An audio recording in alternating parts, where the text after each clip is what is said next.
வங்கக்கடலில் உருவாகும் புயல் ஆழ்ந்த காற்றழுத்த தாழ்வு மண்டலமாக வலுவிழந்து கரையை கடக்கக்கூடும் என இந்திய வானிலை ஆய்வு மையம் தெரிவித்துள்ளது.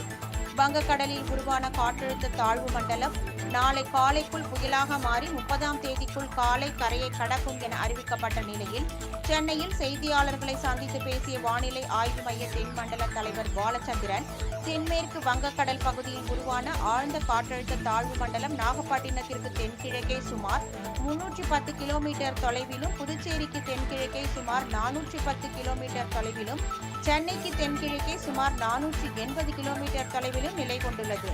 இந்த ஆழ்ந்த காற்றழுத்த தாழ்வு மண்டலம் வெள்ளிக்கிழமை காலைக்குள் இடைப்பட்ட காலத்தில் தற்காலிக புயலாக உருவெடுக்கும் என்றும், இது வடக்கு வடமேற்கு திசையில் நகர்ந்து நாளை மறுதினம்